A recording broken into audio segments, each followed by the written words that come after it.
ये एक संविधान के इम्पोर्टेंट 400 क्वेश्चंस की सीरीज है। यदि आपने इससे पहले की वीडियो नहीं देखी तो प्लेलिस्ट में जाकर इसे जरूर देखें।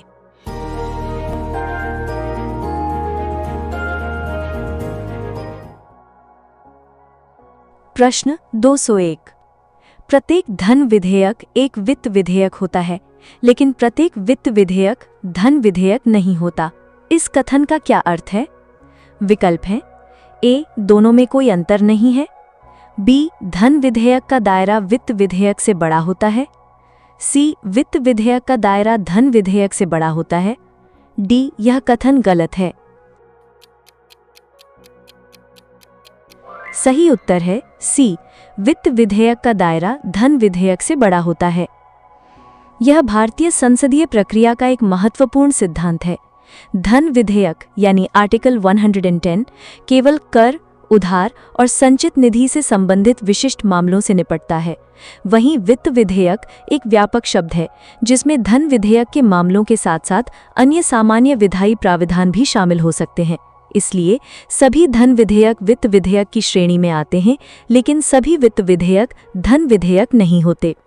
महत्वपूर्ण बिंदु 1, धन विधेयक को केवल लोकसभा में राष्ट्रपति की सिफारिश पर पेश किया जा सकता है और इस पर लोकसभा अध्यक्ष का निर्णय अंतिम होता है। 2, वित्त विधेयक श्रेणी 1 भी केवल लोकसभा में पेश होता है, लेकिन इसे पारित करने की प्रक्रिया में राज्यसभा को अधिक शक्तियां प्राप्त होती हैं। प्रश्न 202। संविधान का कौन सा अनुच्छेद मुख्यमंत्री के कर्तव्यों को परिभाषित करता है? विकल्प हैं ए, अनुच्छेद 163, बी, अनुच्छेद 164, सी, अनुच्छेद 166, डी, अनुच्छेद 167। सही उत्तर है डी, अनुच्छेद 167। जिस प्रकार अनुच्छेद 78 केंद्र में प्रधानमंत्री के कर्तव्यों को परिभाषित करता है, उसी प्रकार अनुच्छेद 167 राज्यों में मुख्यमंत्री के कर्तव्यों को परिभाषित करता है। इसके तहत मुख्यमंत्री का यह कर्तव्य है कि वह राज्य के प्रशासन और विधान संबंधी सभी निर्णयों की सूचना राज्यपाल को दें और राज्यपाल द्वारा मांगी गई जानकारी प्रदान करें। महत्वपूर्ण बिंदु 1, अनुच्छेद 164 मुख्यमंत्री और अन्य मंत्रियों की नियुक्ति से संबंधित है, जो राज्यपाल द्वारा की जाती है। 2, यह प्रावधान मुख्यमंत्री और राज्यपाल के बीच एक महत्वपूर्ण संचार कड़ी स्थापित करता है। प्रश्न 203। संसदीय व्यवस्था में व्हिप का क्या अर्थ है? विकल्प हैं ए, सदन का पीठासीन अधिकारी, बी, किसी विशेष मुद्दे पर मतदान, सी, राजनीतिक दल का वह अधिकारी जो सदन में अनुशासन सुनिश्चित करता है, डी, सदन की कार्यवाही का लिखित रिकॉर्ड। सही उत्तर है सी, राजनीतिक दल का वह अधिकारी जो सदन में अनुशासन सुनिश्चित करता है। व्हिप का पद किसी राजनीतिक दल के आंतरिक अनुशासन के लिए बहुत महत्वपूर्ण होता है। व्हिप यह सुनिश्चित करता है कि पार्टी के सभी सदस्य महत्वपूर्ण मुद्दों पर मतदान के दौरान पार्टी लाइन का पालन करें। व्हिप द्वारा जारी किए गए निर्देशों का उल्लंघन करने पर सदस्य के खिलाफ दल बदल विरोधी कानून के तहत अनुशासनात्मक कार्यवाही भी हो सकती है। महत्वपूर्ण बिंदु 1, व्हिप का शब्द का उल्लेख न तो भारत के संविधान में है और न ही सदन के नियमों में। यह संसदीय सरकार की परंपराओं पर आधारित है। 2, भारत में सरकार और विपक्ष दोनों अपने अपने व्हिप नियुक्त करते हैं। प्रश्न 204। सर्वोच्च न्यायालय में तदर्थ न्यायाधीश यानी एडहॉक जज की नियुक्ति कौन करता है? विकल्प हैं ए, भारत के राष्ट्रपति, बी, प्रधानमंत्री, सी, भारत के मुख्य न्यायाधीश, डी, विधि मंत्री। यदि ये वीडियो आपको अच्छा लग रहा हो तो प्लीज़ वीडियो को लाइक ज़रूर करें, शेयर करें और हमारे चैनल को सब्सक्राइब करें, क्योंकि जिससे हम थोड़े से मोटिवेट रहें और आगे भी इस तरह की वीडियो लाते रहें। सही उत्तर है सी, भारत के मुख्य।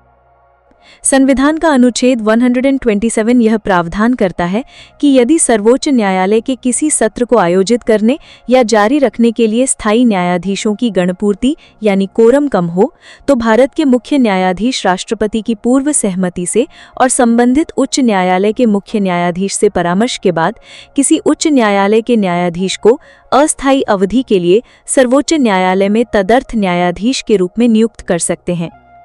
महत्वपूर्ण बिंदु एक, केवल उसी व्यक्ति को तदर्थ न्यायाधीश नियुक्त किया जा सकता है जो सर्वोच्च न्यायालय का न्यायाधीश बनने की योग्यता रखता हो। 2, नियुक्त किए गए तदर्थ न्यायाधीश को सर्वोच्च न्यायालय के न्यायाधीश की सभी शक्तियां और विशेषाधिकार प्राप्त होते हैं। प्रश्न 205, इलेक्ट्रॉनिक वोटिंग मशीन ईवीएम में नोटा का विकल्प पहली बार किस आम चुनाव में पूरे देश में लागू किया गया? विकल्प है ए 2004 का लोकसभा चुनाव, बी 2009 का लोकसभा चुनाव, सी 2014 का लोकसभा चुनाव, डी 2019 का लोकसभा चुनाव। सही उत्तर है सी 2014 का लोकसभा चुनाव। सर्वोच्च न्यायालय के 2013 के एक निर्देश के बाद भारत के निर्वाचन आयोग ने इलेक्ट्रॉनिक वोटिंग मशीनों में नोटा यानी उपर्युक्त में से कोई नहीं का विकल्प पेश किया। यह मतदाताओं को यह अधिकार देता है कि यदि वे चुनाव लड़ रहे किसी भी उम्मीदवार को पसंद नहीं करते हैं तो वे अपनी अस्वीकृति दर्ज करा सकते हैं। इसे पहली बार देशव्यापी स्तर पर 2014 के लोकसभा चुनावों में लागू किया गया। महत्वपूर्ण बिंदु, एक, नोटा एक नकारात्मक मत का अधिकार देता है, लेकिन यदि नोटा को सबसे अधिक वोट मिलते हैं तो भी दूसरे स्थान पर रहे उम्मीदवार को ही विजेता घोषित किया जाता है। 2, नोटा का प्रतीक एक मतपत्र है जिस पर एक काला क्रॉस बना हुआ है। प्रश्न 206, संविधान का कौन सा अनुच्छेद संसद को नई अखिल भारतीय सेवाओं ऑल इंडिया सर्विसेज का सृजन करने का अधिकार देता है? विकल्प है ए अनुच्छेद 309, बी अनुच्छेद 311, सी अनुच्छेद 312 या डी अनुच्छेद 315। सही उत्तर है सी अनुच्छेद 312। अनुच्छेद 312 भारतीय संघवाद का एक अनूठा पहलू है। ये राज्यसभा को एक विशेष शक्ति देता है कि यदि वो अपने उपस्थित और मतदान करने वाले सदस्यों के कम से कम 2/3 बहुमत से ये संकल्प पारित कर दे कि राष्ट्रीय हित में ऐसा करना आवश्यक है, तो संसद कानून द्वारा एक या एक से अधिक नई अखिल भारतीय सेवाओं का सृजन कर सकती है। महत्वपूर्ण बिंदु है, एक, वर्तमान में 3 अखिल भारतीय सेवाएं हैं: भारतीय प्रशासनिक सेवा IAS, भारतीय पुलिस सेवा IPS और भारतीय वन सेवा IFS। 2, इन सेवाओं के सदस्यों की भर्ती केंद्र सरकार UPSC द्वारा की जाती है, लेकिन वे केंद्र और राज्य दोनों सरकारों के अधीन अपनी सेवाएं देते हैं। प्रश्न 207, लेम डक सत्र किसे कहते हैं? Polity terminology. विकल्प है ए संसद का मानसून सत्र, बी संसद का शीतकालीन सत्र, सी नई लोकसभा के गठन से पूर्व मौजूदा लोकसभा का अंतिम सत्र या डी संसद का विशेष सत्र। सही उत्तर है सी नई लोकसभा के गठन से पूर्व मौजूदा लोकसभा का अंतिम सत्र। लेम डक सत्र एक अनौपचारिक शब्द है जिसका उपयोग मौजूदा लोकसभा के उस अंतिम सत्र के लिए किया जाता है जो नई लोकसभा चुनाव के बाद लेकिन नई लोकसभा के गठन से पहले होता है। इस सत्र में वे सदस्य भी भाग लेते हैं जो नई चुनाव में हार चुके हैं या दोबारा चुनाव नहीं लड़े हैं। ऐसे सदस्यों को ही लेम डक या पंगु बत्तख कहा जाता है। महत्वपूर्ण बिंदु है, एक, ये अवधारणा अमेरिकी राजनीति से ली गई है। 2, इस सत्र में आमतौर पर कोई बड़ा विधायी कार्य नहीं किया जाता है। प्रश्न 208, केंद्रीय सतर्कता आयोग सेंट्रल विजिलेंस कमीशन किस प्रकार का निकाय है? विकल्प है ए संवैधानिक निकाय, बी सलाहकार निकाय, सी संविधिक या वैधानिक निकाय या डी कार्यकारी निकाय। सही उत्तर है सी संविधिक या वैधानिक निकाय। केंद्रीय सतर्कता आयोग CVC भारत सरकार में भ्रष्टाचार को रोकने के लिए एक प्रमुख संस्था है। इसकी स्थापना 1964 में के संथानम समिति की सिफारिशों पर सरकार के एक कार्यकारी प्रस्ताव द्वारा की गई थी। बाद में 2003 में संसद द्वारा पारित एक कानून के माध्यम से इसे संविधिक दर्जा प्रदान किया गया। महत्वपूर्ण बिंदु है, एक, CVC किसी मंत्रालय या विभाग के अधीन नहीं है, ये केवल संसद के प्रति उत्तरदायी है। 2, ये भ्रष्टाचार या पद के दुरुपयोग से संबंधित शिकायतों की जांच करता है और उचित कार्यवाही की सिफारिश करता है। प्रश्न 209, स्वतंत्र भारत में सर्वोच्च न्यायालय की पहली महिला न्यायाधीश कौन थी? विकल्प है ए लीला सेठ, बी अन्ना चांडी, सी एम फातिमा बीबी, या डी सुजाता मनोहर? सही उत्तर है सी एम फातिमा बीबी। न्यायमूर्ति एम फातिमा बीबी ने 1989 में सर्वोच्च न्यायालय की न्यायाधीश बनकर इतिहास रचा। वो न केवल भारत के सर्वोच्च न्यायालय की पहली महिला न्यायाधीश थीं, बल्कि एशिया में किसी भी देश के सर्वोच्च न्यायालय की पहली महिला न्यायाधीश भी थीं।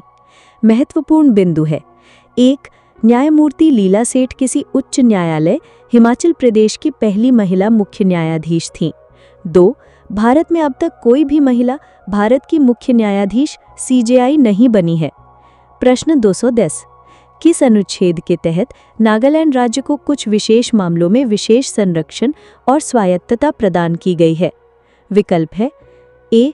अनुच्छेद 370, बी. अनुच्छेद 371, सी. अनुच्छेद 371 ए या डी. अनुच्छेद 371 जी।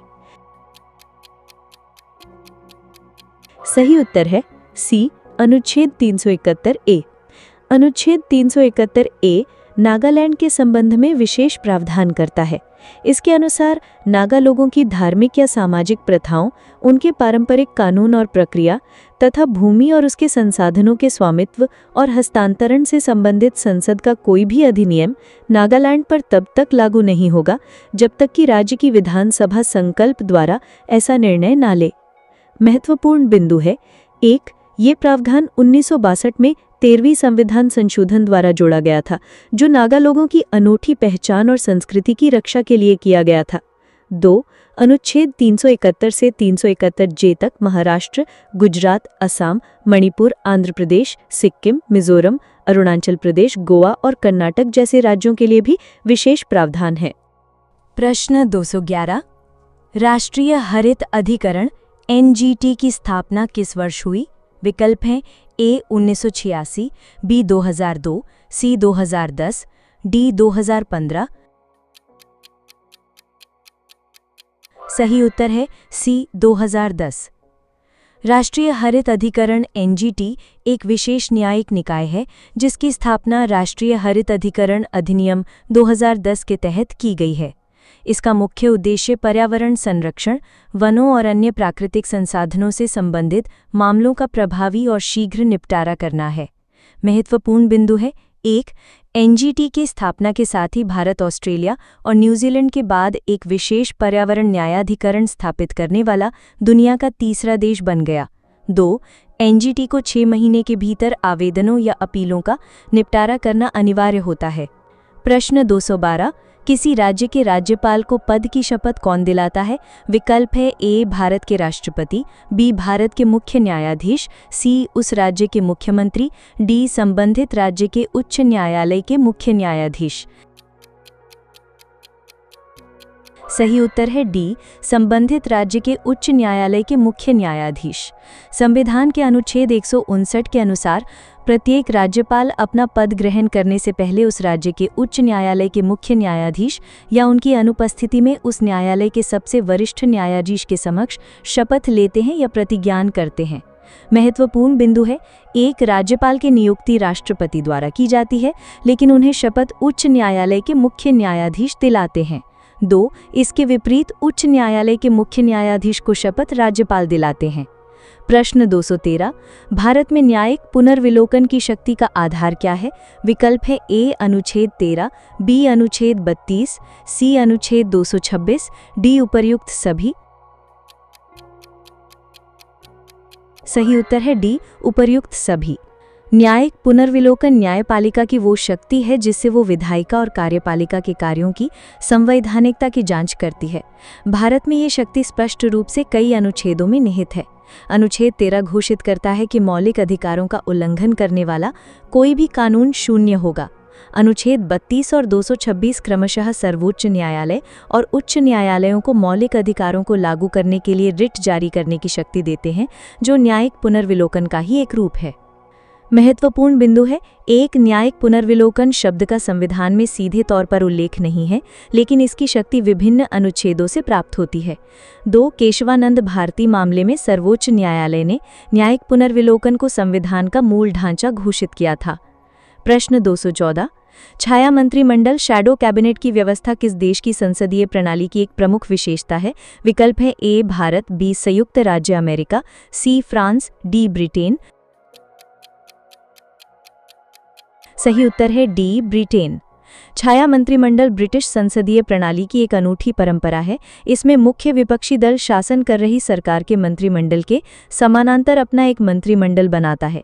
इस छाया मंत्रिमंडल का प्रत्येक सदस्य सरकार के एक विशिष्ट मंत्री के कार्यों की निगरानी करता है, उसकी आलोचना करता है और वैकल्पिक नीतियां प्रस्तुत करता है।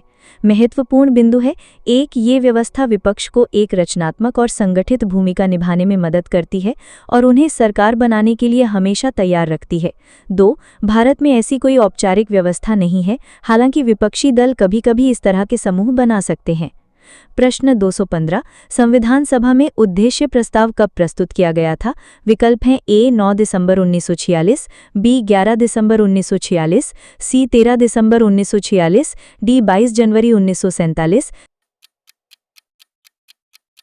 सही उत्तर है सी 13 दिसंबर 1946। 13 दिसंबर 1946 को जवाहरलाल नेहरू ने संविधान सभा के समक्ष एक ऐतिहासिक उद्देश्य प्रस्ताव प्रस्तुत किया था।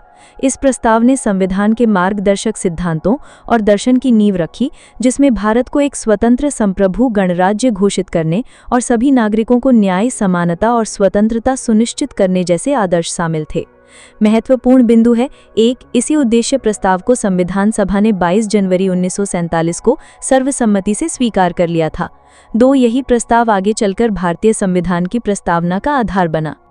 प्रश्न 216, संघ लोक सेवा आयोग यानी यूपीएससी के अध्यक्ष को पद से कौन हटा सकता है? विकल्प है ए प्रधानमंत्री, बी संसद महाभियोग द्वारा, सी सर्वोच्च न्यायालय की जांच के बाद राष्ट्रपति और डी केंद्रीय मंत्रिमंडल के प्रस्ताव पर।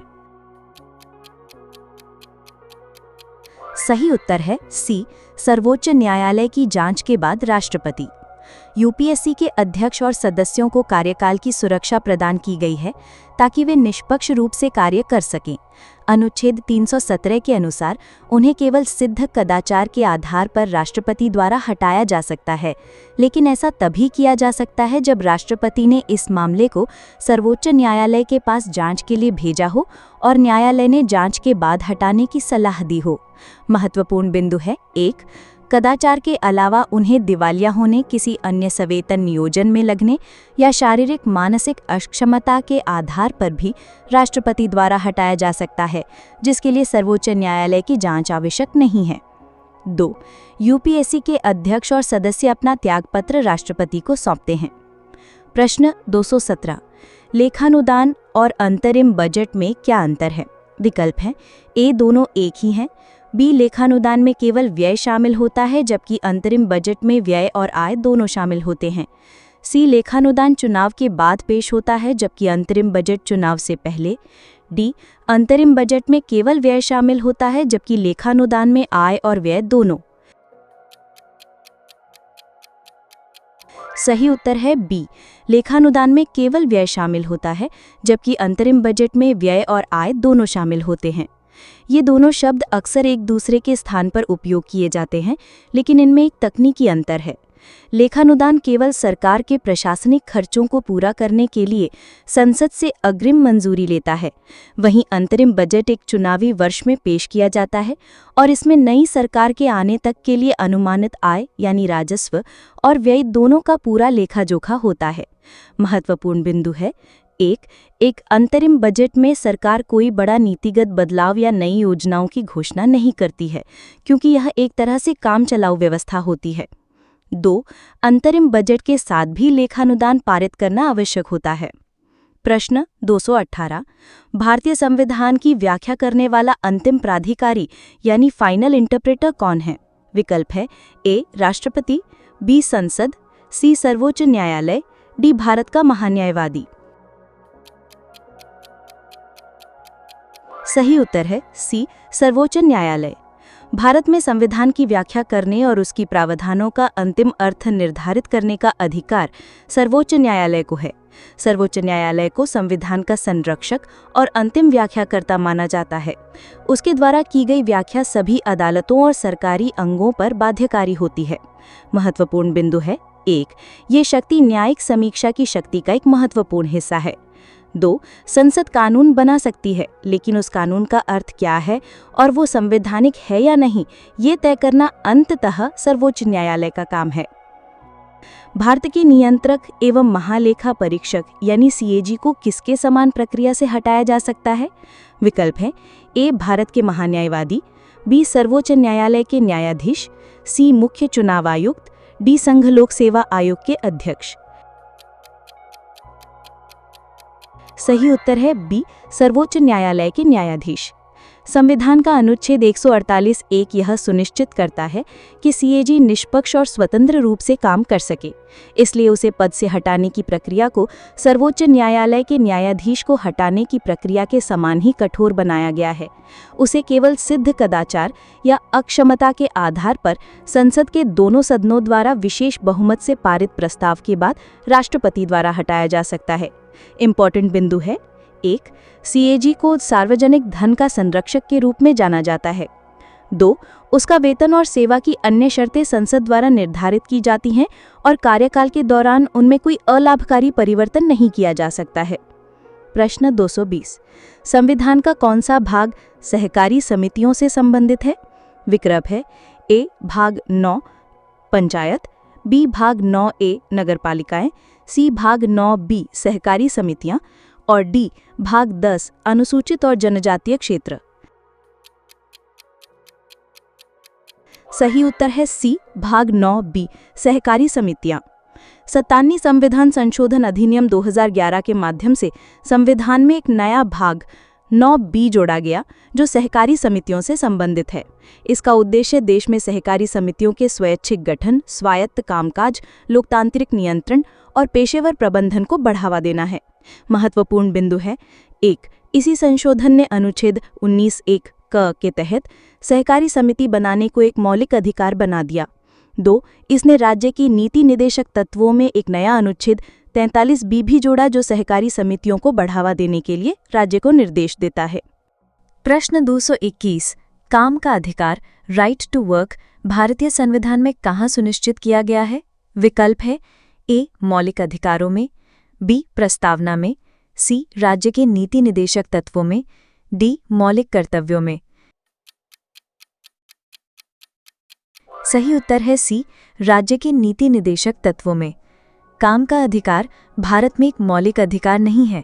इसका उल्लेख संविधान के भाग 4 में राज्य के नीति निदेशक तत्वों के तहत अनुच्छेद 41 में किया गया है।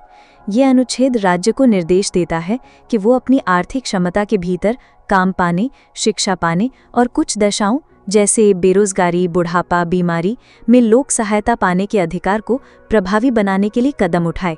महत्वपूर्ण बिंदु है महात्मा गांधी राष्ट्रीय ग्रामीण रोजगार गारंटी अधिनियम 2005 को काम के अधिकार को आंशिक रूप से लागू करने की दिशा में एक महत्वपूर्ण कदम माना जाता है। ये अधिनियम ग्रामीण परिवारों को एक वित्तीय वर्ष में कम से कम 100 दिनों के अकुशल शारीरिक श्रम की कानूनी गारंटी देता है। प्रश्न 222। भारतीय संविधान की प्रारूप समिति ने संविधान का पहला प्रारूप कब प्रकाशित किया था? विकल्प है ए. अगस्त 1947, बी. फरवरी 1948, सी. अक्टूबर 1948, डी. नवंबर 1949। सही उत्तर है बी. फरवरी 1948। Doctor B R. अंबेडकर की अध्यक्षता वाली प्रारूप समिति ने विभिन्न समितियों के प्रस्तावों पर विचार विमर्श करके भारत के संविधान का पहला मसौदा तैयार किया था। इस मसौदे को जनता की राय और आलोचना के लिए फरवरी 1948 में प्रकाशित किया गया था। जनता को इस पर चर्चा करने और संशोधन प्रस्तावित करने के लिए 8 महीने का समय दिया गया था। महत्वपूर्ण बिंदु है प्राप्त सुझावों और आलोचनाओं के आलोक में प्रारूप समिति ने दूसरा प्रारूप तैयार किया, जिसे अक्टूबर 1948 में प्रकाशित किया गया था। अंतिम प्रारूप 4 नवंबर 1948 को संविधान सभा में पेश किया गया था। भारत में अवशिष्ट शक्तियां रेजिडुअरी पावर्स किसमें निहित हैं? विकल्प है ए. राष्ट्रपति, बी. राज्य, सी. संसद, डी. सर्वोच्च न्यायालय। सही उत्तर है सी, संसद। संविधान का अनुच्छेद 248 अवशिष्ट शक्तियों से संबंधित है। ये वे शक्तियां हैं जिनका उल्लेख तीनों सूचियों यानी संघ सूची, राज्य सूची और संवर्ती सूची में से किसी में भी नहीं किया गया है। भारतीय संविधान में ऐसी सभी अवशिष्ट विषयों पर कानून बनाने की शक्ति केंद्र सरकार यानी भारतीय संसद को दी गई है। महत्वपूर्ण बिंदु है, ये प्रावधान एक मजबूत केंद्र बनाने के लिए कनाडा के संविधान से लिया गया है। इसके विपरीत संयुक्त राज्य अमेरिका और ऑस्ट्रेलिया में अवशिष्ट शक्तियां राज्यों को दी गई हैं। प्रश्न 224, संविधान सभा के लिए चुनी गई एकमात्र मुस्लिम महिला कौन थी? बेगम हजरत महल, बी फातिमा जिन्ना, सी बेगम एजाज रसूल, डी अशफाकुल्ला खान। सही उत्तर है सी, बेगम एजाज रसूल। बेगम एजाज रसूल भारतीय संविधान सभा की एकमात्र मुस्लिम महिला सदस्य थीं। वे संयुक्त प्रांतों यानी उत्तर प्रदेश से चुनी गई थीं और उन्होंने सभा में अल्पसंख्यक अधिकारों और धर्मनिरपेक्षता पर महत्वपूर्ण बहस में भाग लिया था। महत्वपूर्ण बिंदु है, वे उन कुछ सदस्यों में से एक थीं जिन्होंने धार्मिक आधार पर अल्पसंख्यकों के लिए पृथक निर्वाचक मंडल के विचार का कड़ा विरोध किया था। संविधान सभा में कुल 15 महिला सदस्य थीं। प्रश्न 225, भारतीय संविधान में बजट के साथ प्रस्तुत होने वाले आर्थिक सर्वेक्षण को कौन तैयार करता है? इकोनॉमिक्स और पॉलिटी का सवाल है। विकल्प है ए, वित्त मंत्रालय का राजस्व विभाग, बी नीति आयोग, सी प्रधानमंत्री का आर्थिक सलाहकार परिषद, डी वित्त मंत्रालय का आर्थिक मामलों का विभाग। सही उत्तर है डी, वित्त मंत्रालय का आर्थिक मामलों का विभाग। आर्थिक सर्वेक्षण भारत सरकार का एक वार्षिक दस्तावेज है जो पिछले एक साल में देश के आर्थिक विकास की समीक्षा करता है। इसे वित्त मंत्रालय में मुख्य आर्थिक सलाहकार के मार्गदर्शन में आर्थिक मामलों के विभाग यानी डिपार्टमेंट ऑफ इकोनॉमिक अफेयर्स के द्वारा तैयार किया जाता है। इसे आमतौर पर बजट पेश होने से ठीक एक दिन पहले संसद में प्रस्तुत किया जाता है। महत्वपूर्ण बिंदु है, आर्थिक सर्वेक्षण प्रस्तुत करना एक परंपरा है, ये कोई संवैधानिक बाध्यता नहीं है। ये देश की अर्थव्यवस्था की स्थिति पर एक विस्तृत रिपोर्ट प्रदान करता है और भविष्य के लिए पॉलिसी सुझाव भी देता है। प्रश्न 226, भारतीय संविधान की मूल हस्तलिखित प्रति को किसने लिखा था?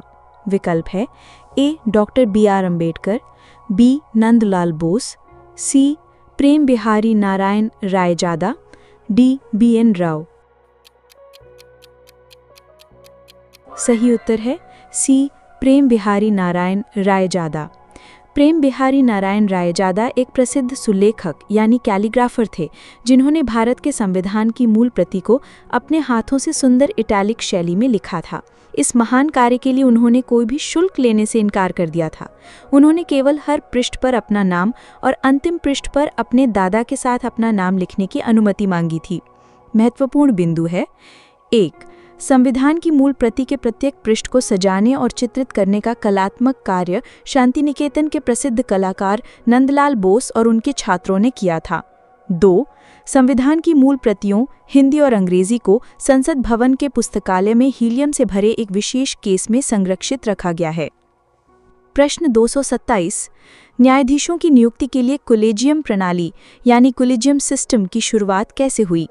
विकल्प हैं ए, एक संविधान संशोधन द्वारा, बी संसद द्वारा पारित एक अधिनियम द्वारा, सी एक कार्यकारी आदेश द्वारा, डी सर्वोच्च न्यायालय के निर्णयों की एक श्रृंखला द्वारा।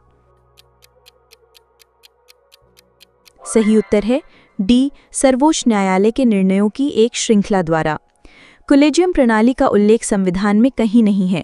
ये प्रणाली सर्वोच्च न्यायालय द्वारा दिए गए 3 ऐतिहासिक निर्णयों, जिन्हें 3 जजेस केसेस के नाम से जाना जाता है, के माध्यम से विकसित हुई है। इस प्रणाली के तहत भारत के मुख्य न्यायाधीश और सर्वोच्च न्यायालय के 4 वरिष्ठतम न्यायाधीशों का समूह सर्वोच्च न्यायालय और उच्च न्यायालयों में न्यायाधीशों की नियुक्ति और स्थानांतरण पर निर्णय लेता है। महत्वपूर्ण बिंदु है, 1. सरकार ने 99 संविधान संशोधन यानी 2014 के माध्यम से कोलेजियम प्रणाली को नेशनल जुडिशियल अपॉइंटमेंट्स कमीशन यानी NJAC से बदलने का प्रयास किया था। 2. हालांकि 2015 में सर्वोच्च न्यायालय ने NJAC को न्यायपालिका की स्वतंत्रता का उल्लंघन मानते हुए असंवैधानिक घोषित कर दिया था। प्रश्न 228, लोकसभा में विपक्ष के नेता यानी लीडर ऑफ द ऑपोजिशन के रूप में मान्यता प्राप्त करने के लिए किसी दल के पास कम से कम कितने प्रतिशत सीटें होनी चाहिए? विकल्प है ए 20%, बी 15%, सी 10%, डी 25%। सही उत्तर है सी 10%। लोकसभा में किसी भी राजनीतिक दल को विपक्ष के नेता का पद हासिल करने के लिए सदन की कुल सीटों का कम से कम 10% यानी 543 में से 55 सीटें जीतना आवश्यक होता है। ये नियम संसद में विपक्ष के नेताओं के वेतन और भत्ता अधिनियम 1977 के तहत निर्धारित किया गया है। महत्वपूर्ण बिंदु हैं: 1. विपक्ष के नेता को एक कैबिनेट मंत्री के बराबर दर्जा, वेतन, भत्ते और अन्य सुविधाएं प्राप्त होती हैं। 2. विपक्ष का नेता कई महत्वपूर्ण नियुक्ति समितियों यानी कि सीवीसी, सीबीआई निदेशक, लोकपाल आदि का सदस्य होता है, जो शासन में संतुलन बनाए रखने के लिए आवश्यक है। प्रश्न 229। संविधान का कौन सा अनुच्छेद राष्ट्रपति को सर्वोच्च न्यायालय से सलाह लेने का अधिकार देता है? विकल्प हैं: ए अनुच्छेद 129, बी अनुच्छेद 137, सी अनुच्छेद 143, डी अनुच्छेद 72। सही उत्तर है सी अनुच्छेद 143। अनुच्छेद 143 राष्ट्रपति को सलाहकारी क्षेत्राधिकार के तहत 2 कैटेगरी के मामलों पर सर्वोच्च न्यायालय की राय लेने का अधिकार देता है। यदि राष्ट्रपति को लगता है कि विधि या तथ्य का कोई सार्वजनिक महत्व का प्रश्न उत्पन्न हुआ है, तो वो उस पर सर्वोच्च न्यायालय से परामर्श मांग सकते हैं। महत्वपूर्ण बिंदु है: 1. सर्वोच्च न्यायालय द्वारा दी गई ये सलाह राष्ट्रपति के लिए बाध्यकारी नहीं होती है, वो इसे मान भी सकते हैं और नहीं भी। 2. पहली कैटेगरी के मामले में सर्वोच्च न्यायालय सलाह देने से इनकार कर सकता है, लेकिन दूसरी कैटेगरी यानी संविधान पूर्व संधि या समझौते से संबंधित मामले में सलाह देना अनिवार्य है। प्रश्न 230। भारत का नियंत्रक एवं महालेखा परीक्षक यानी सीएजी संघ के खातों से संबंधित अपनी रिपोर्ट किसे सौंपता है? विकल्प हैं: ए प्रधानमंत्री, बी संसद की लोकलेखा समिति, सी भारत के राष्ट्रपति, डी वित्त मंत्री। सही उत्तर है सी भारत के राष्ट्रपति। संविधान के अनुच्छेद 151 के अनुसार सीएजी केंद्र सरकार के खातों से संबंधित अपनी लेखा परीक्षा रिपोर्ट राष्ट्रपति को प्रस्तुत करता है, जो इसे संसद के दोनों सदनों के पटल पर रखवाते हैं। इसी प्रकार से राज्यों से संबंधित रिपोर्ट वह संबंधित राज्य के राज्यपाल को सौंपता है, जो इसे राज्य विधानमंडल के समक्ष रखते हैं। महत्वपूर्ण बिंदु है: 1. संसद में प्रस्तुत होने के बाद इस रिपोर्ट की जांच लोकलेखा समिति यानी पीएसी द्वारा की जाती है।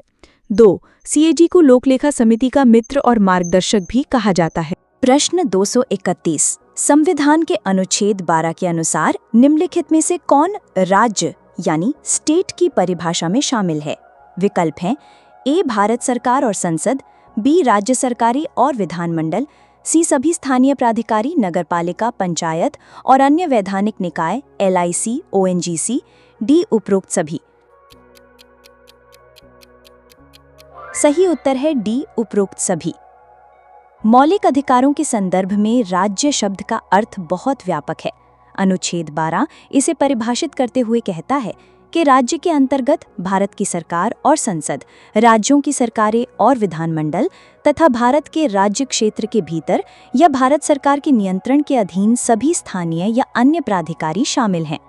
ये परिभाषा सुनिश्चित करती है कि मौलिक अधिकार इन सभी निकायों के विरुद्ध लागू हों। महत्वपूर्ण बिंदु है: 1.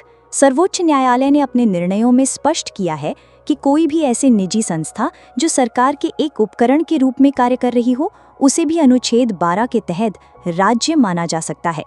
2. न्यायपालिका अपने न्यायिक कार्यों में राज्य नहीं है, लेकिन प्रशासनिक कार्यों में है। प्रश्न 232। नागरिकता संशोधन अधिनियम 2019 किन देशों के अल्पसंख्यकों को नागरिकता देने का प्राविधान करता है? विकल्प है: ए पाकिस्तान, श्रीलंका और बांग्लादेश, बी पाकिस्तान, अफगानिस्तान और बांग्लादेश, सी नेपाल, भूटान और म्यांमार, डी चीन, पाकिस्तान और नेपाल। सही उत्तर है बी पाकिस्तान, अफगानिस्तान और बांग्लादेश।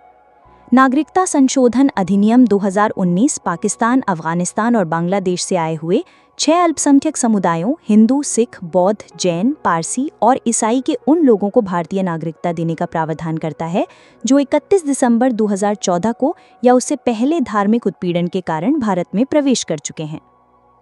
महत्वपूर्ण बिंदु है, ये अधिनियम नागरिकता प्राप्त करने के लिए भारत में निवास की अवधि को 11 वर्ष से घटाकर 5 वर्ष करता है। इस अधिनियम ने अपने धार्मिक मानदंडों के कारण देश भर में महत्वपूर्ण बहस और प्रतिवाद प्रदर्शनों को जन्म दिया।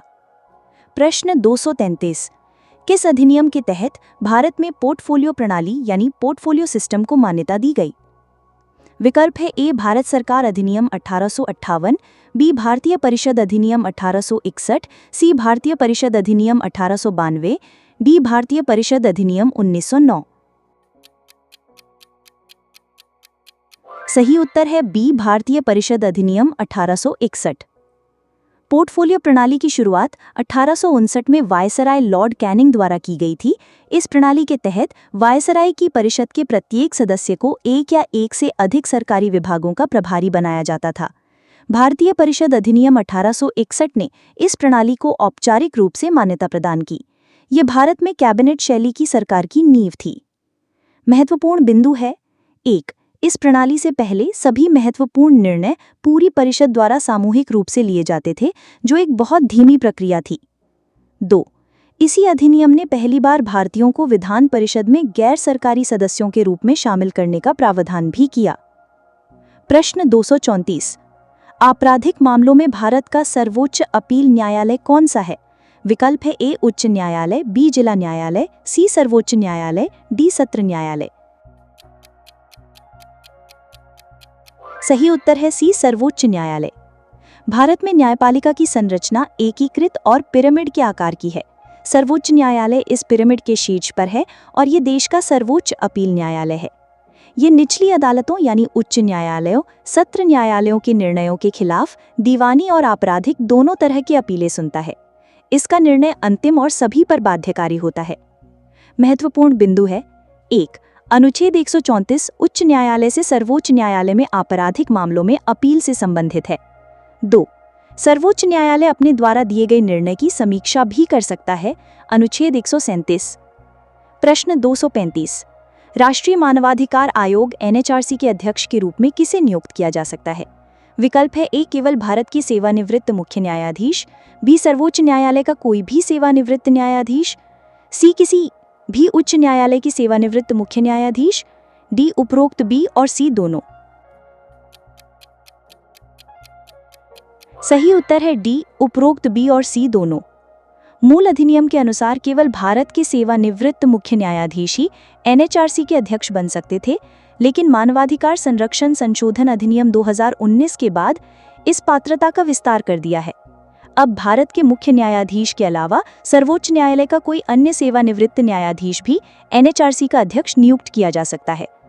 महत्वपूर्ण बिंदु है, 1, इस संशोधन ने अध्यक्ष और सदस्यों का कार्यकाल भी 5 वर्ष से घटाकर 3 वर्ष या 70 वर्ष की आयु तक कर दिया है। 2, अध्यक्ष और सदस्यों की नियुक्ति राष्ट्रपति द्वारा प्रधानमंत्री की अध्यक्षता वाली एक उच्च स्तरीय समिति की सिफारिशों पर की जाती है। प्रश्न 236, भारतीय संविधान की 9वीं अनुसूची 9th शेड्यूल किस संविधान संशोधन द्वारा जोड़ी गई? विकल्प हैं ए पहला संशोधन 1951, बी 7वां संशोधन 1956, सी 24वां संशोधन 1971, डी 42वां संशोधन 1976। सही उत्तर है ए पहला संशोधन 1951। 9वीं अनुसूची को संविधान में पहले ही संशोधन 1951 के माध्यम से जोड़ा गया था। इसका मुख्य उद्देश्य भूमि सुधार और जमींदारी उन्मूलन से संबंधित कानूनों को मौलिक अधिकारों, विशेषकर संपत्ति के अधिकार के उल्लंघन के आधार पर न्यायिक समीक्षा से बचाना था।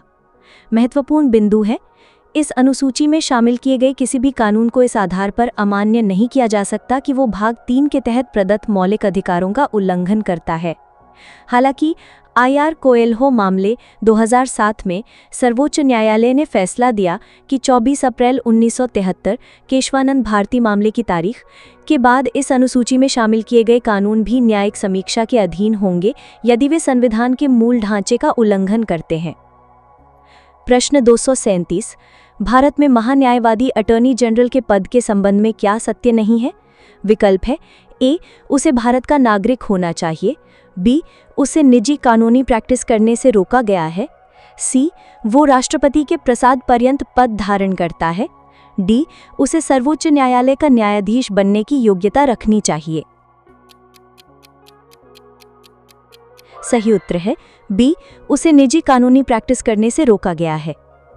भारत का महान्यायवादी सरकार का पूर्णकालिक वकील नहीं होता है, वो एक सरकारी कर्मचारी की श्रेणी में नहीं आता है, इसलिए उसे अपनी निजी कानूनी प्रैक्टिस करने से नहीं रोका गया है। हालांकि वो भारत सरकार के खिलाफ कोई सलाह या मुकदमा नहीं ले सकता है।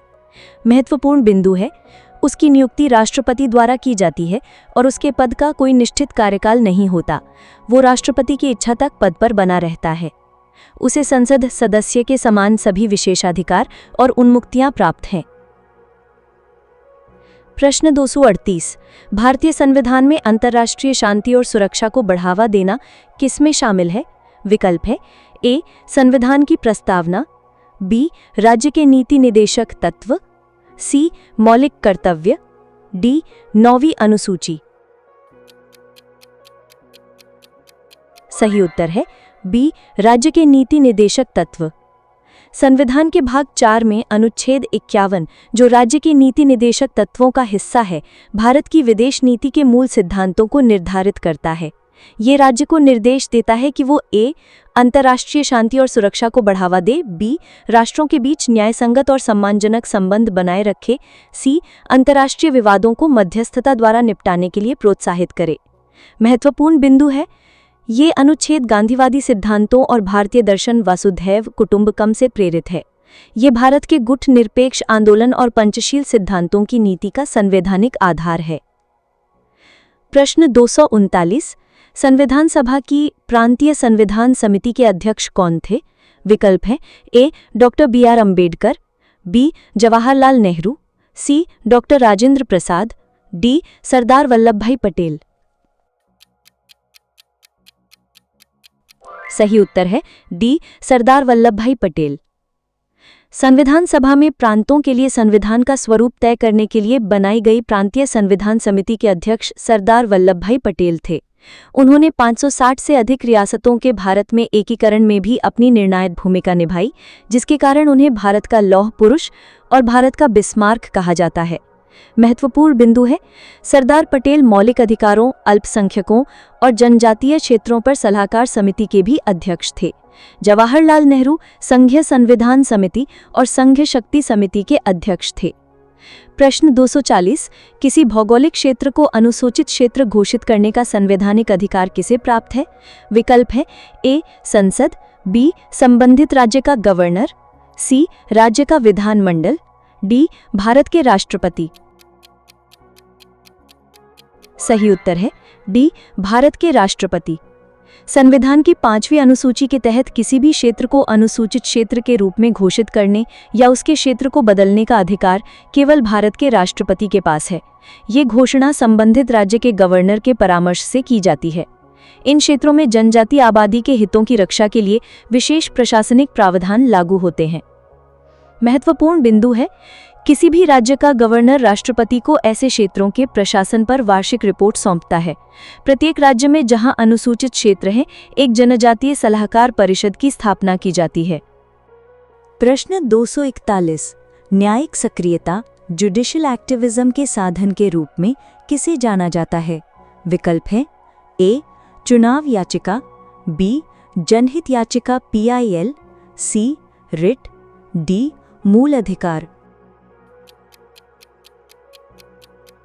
सही उत्तर है बी, जनहित याचिका PIL। न्यायिक सक्रियता का अर्थ है न्यायपालिका द्वारा नागरिकों के अधिकारों की रक्षा और समाज में न्याय को बढ़ावा देने के लिए एक सक्रिय और मुखर भूमिका निभाना।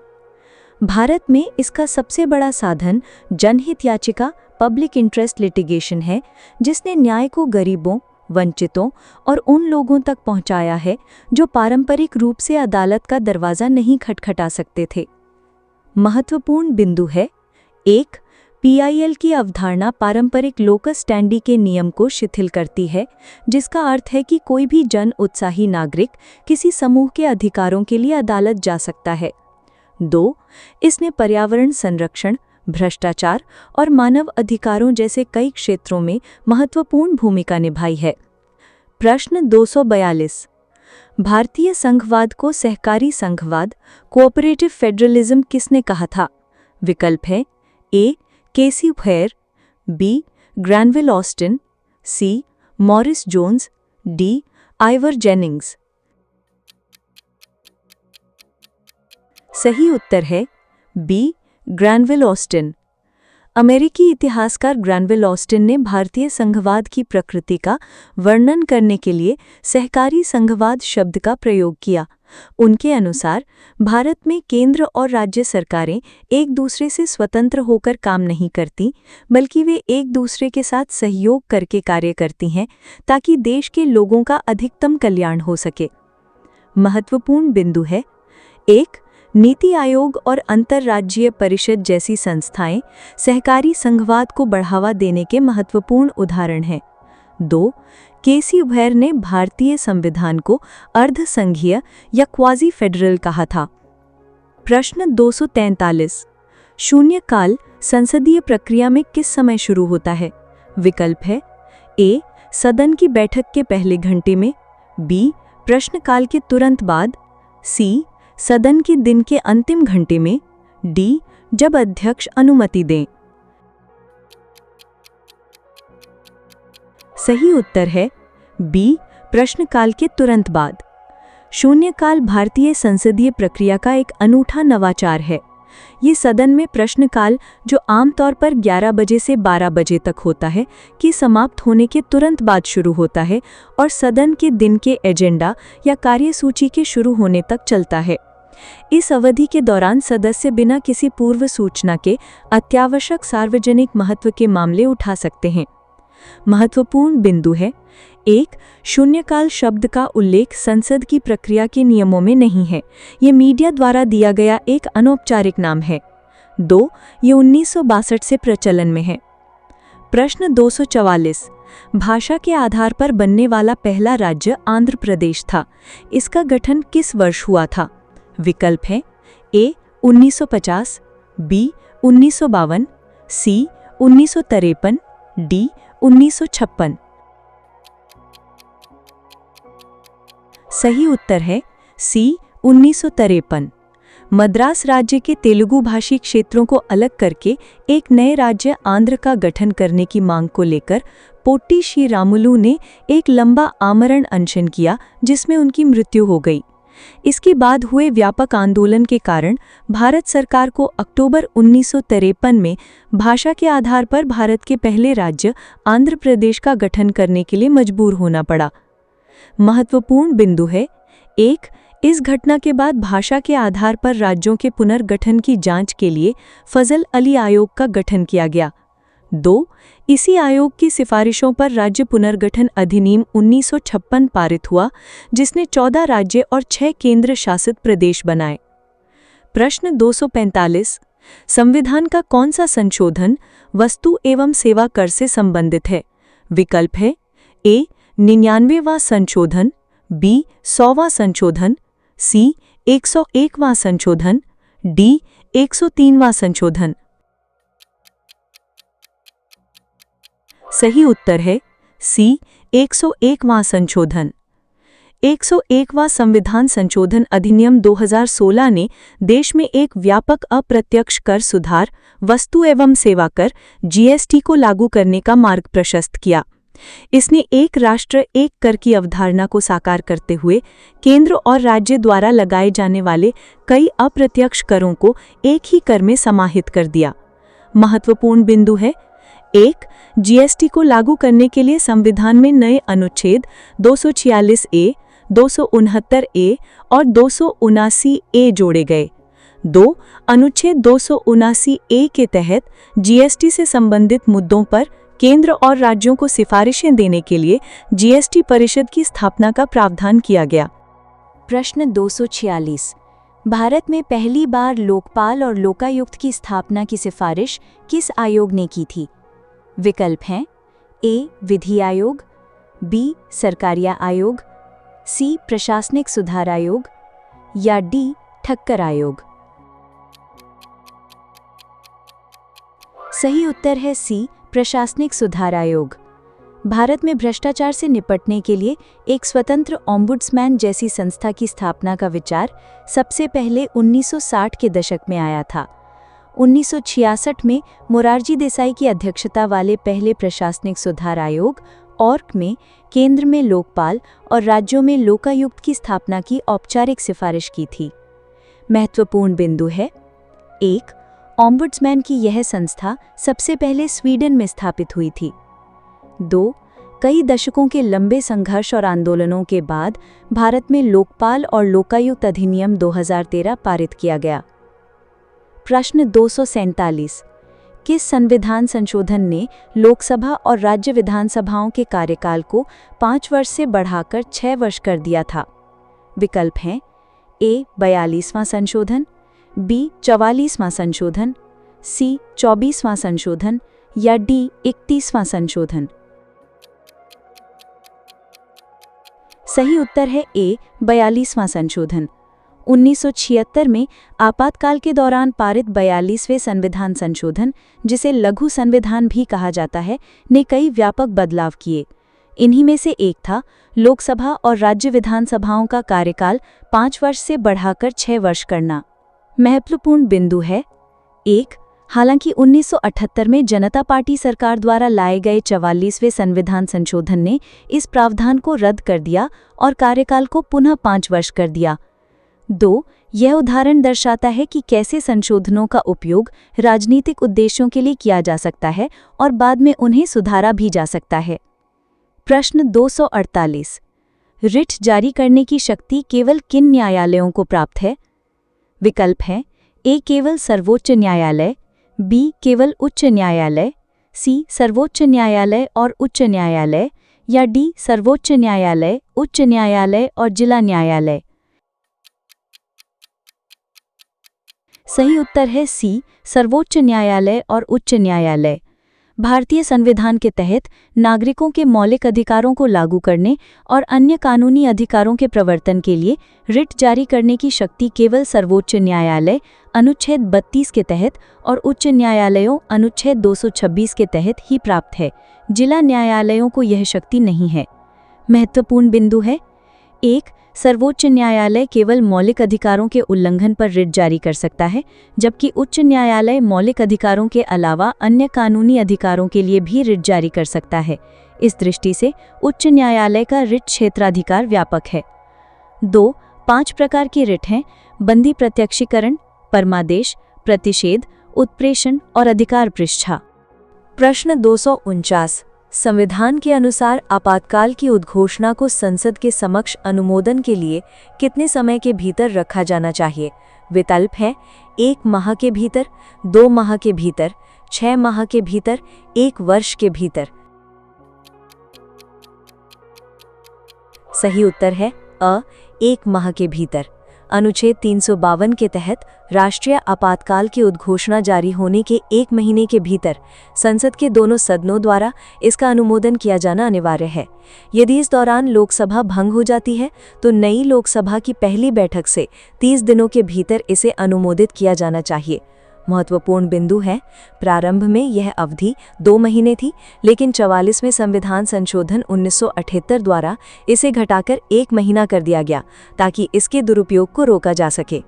राष्ट्रपति शासन अनुच्छेद 356 और वित्तीय आपातकाल अनुच्छेद 360 के लिए अनुमोदन की अवधि अभी भी 2 महीने है। भारतीय संविधान की प्रस्तावना में हम भारत के लोग we the people of India वाक्यांश किस देश के संविधान से प्रेरित है? विकल्प है: ब्रिटेन, संयुक्त राज्य अमेरिका, आयरलैंड, ऑस्ट्रेलिया। सही उत्तर है ब संयुक्त राज्य अमेरिका। भारतीय संविधान की प्रस्तावना का प्रारंभिक वाक्यांश हम भारत के लोग ये दर्शाता है कि संविधान का अंतिम स्रोत और संप्रभुता भारत की जनता में निहित है। ये प्रेरणादायक वाक्यांश संयुक्त राज्य अमेरिका के संविधान से लिया गया है, जिसकी प्रस्तावना we the people of the United States से शुरू होती है। महत्वपूर्ण बिंदु है: प्रस्तावना का विचार अमेरिकी संविधान से लिया गया है, जबकि प्रस्तावना की भाषा ऑस्ट्रेलियाई संविधान से प्रभावित है। प्रस्तावना को संविधान का परिचय पत्र और आत्मा कहा जाता है। यदि आपको ये वीडियो अच्छा लगा हो तो वीडियो को लाइक करें, शेयर करें और हमारे चैनल को सब्सक्राइब करें, जिससे कि हम थोड़े से मोटिवेट रहें और आपके लिए इस तरह की वीडियो लाते रहें। धन्यवाद।